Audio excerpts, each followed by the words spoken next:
તો પણ આપણે એના તરફ પરિણામ ન બગાડવો તે માધ્યસ્થ ભાવ છે. એટલે એ ચારેય પ્રકારના ભાવો, પેલી શ્રદ્ધા જે છે એ છે કે આ 4 ભાવના 12 ભાવના પાપમાં હે બુદ્ધિ એટલે કે હે તત્વમાં હે બુદ્ધિ, ઉપાદેય તત્વમાં ઉપાદેય બુદ્ધિ. બીજામાં આવા મહાપુરુષ કે જેની અંદર ચારેય વસ્તુ આત્મસાત થયેલી છે એવા મહાત્માઓની સેવા. ત્રીજી બાબતની અંદર જે પરમાત્માની આજ્ઞાથી વિપરીત વર્તન કરી રહ્યા છે એની ઉપેક્ષા અથવા તો એના તરફ દ્વેષાદી ભાવો રાખ્યા વિના એનાથી દૂર ખસે. નહીં તો શું થાય, જો તમે એની ભક્તિ કરો તો એના દોષોને પ્રોત્સાહન મળે. એને એમ થાય કે ચાલો ભાઈ આપણે આ રીતે રહીએ છીએ તો એ લોકો તો આપણી બધી અનુકૂળતા સાચવે છે એટલે એનો દોષ પોસાય. એટલે આપણે એ દોષની પુષ્ટિ ન થાય માટે આપણે એનાથી દૂર રહીએ છીએ. અને પરદર્શનીનો એટલે અન્ય દર્શનીઓ જે પણ છે એનો પણ સંગ, કારણ જો અન્ય દર્શનીમાં ગુણ ન હોય એવું નથી, અન્ય દર્શનીમાં પણ ગુણ હોઈ શકે, પણ એ ગુણ આપણે કયા ગુણની અનુમોદના કરીએ છીએ તો પરમાત્માની આજ્ઞા મુજબના ગુણની આપણે અનુમોદના કરીએ છીએ. એનામાં પણ દયાનો ગુણ તો છે. એ પણ જ્યારે ધરતીકંપ, પૂર જેવી આપત્તિ આવે એવા સમયે દુઃખ દૂર કરવા માટે દોડી જાય છે.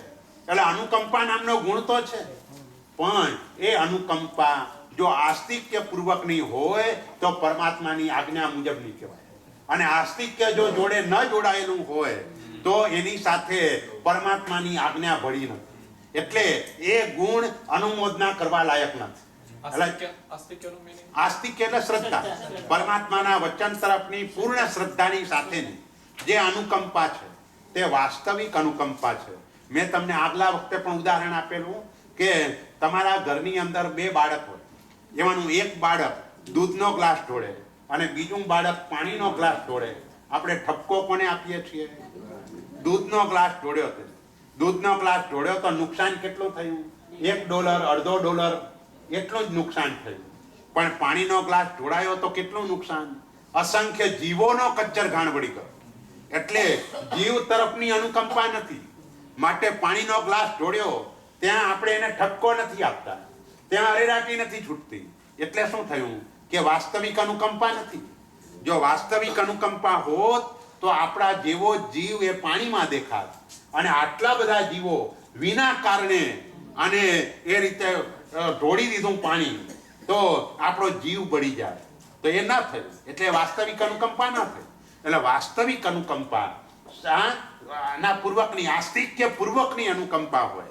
એટલે જે ગુણ છે એ ગુણ પરમાત્માની આજ્ઞા મુજબનો હોય તો અનુમોદના કરવા લાયક છે, પણ પરમાત્માની આજ્ઞા મુજબનો ન હોય તો પછી ત્યાં આપણે એની અનુમોદના કરવાની નથી. કારણ કે મોક્ષ એમાં આપણે 15 ભેદે સિદ્ધ કહીએ છીએ.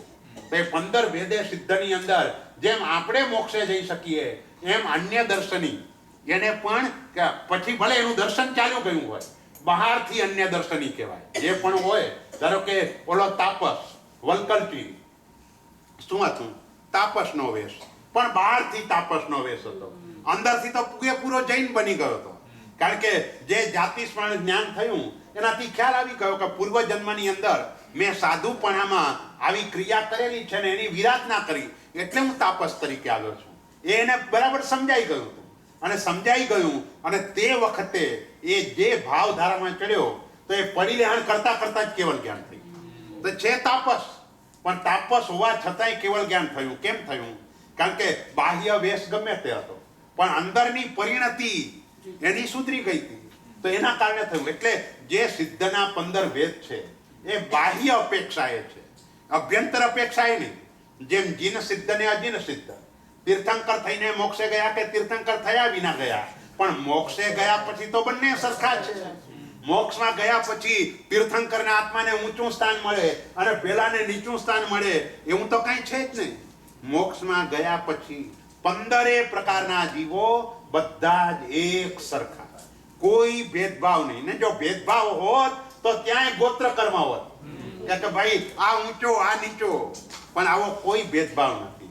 એટલે આપણે જ્યાં પણ સિદ્ધ અવસ્થા આપણો પુરુષાર્થ એના માટેનો હોય પણ એમ છતાં પછી અરિહંત બનવા માટે થઈને સીધા મોડા થવાનો વિચાર ના કરાય કે અરિહંત એ બનવા માટે તો એ પૂર્વથી જ એવી યોગ્યતા જીવમાં જોઈએ.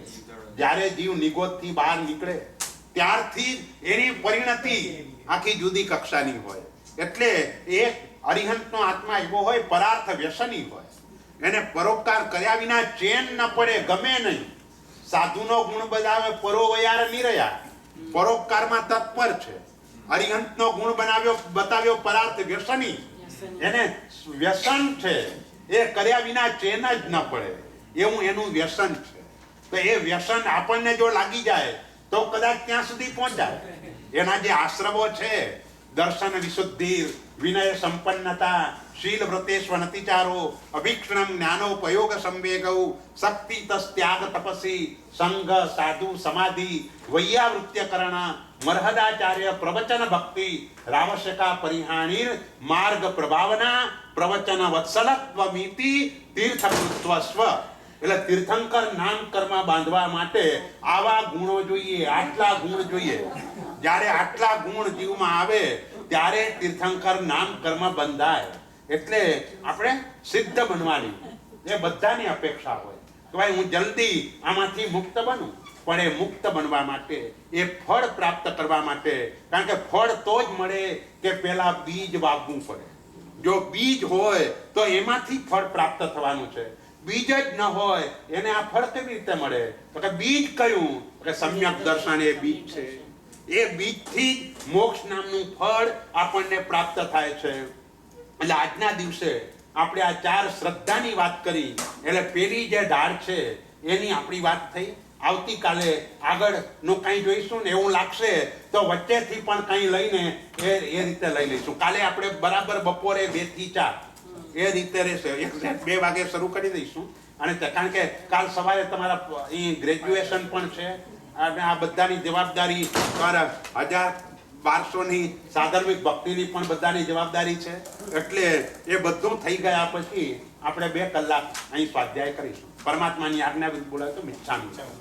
શિવમસ્તુ સર્વ જગત પરહિત નિરતા ભવન્તુ ભૂતમા દોષાભયન્તુ નાશમ સર્વત્ર સુખી ભવન્તુ. બોલો શ્રી મુનિ સુબ્રત સ્વામી ભગવાનની જય.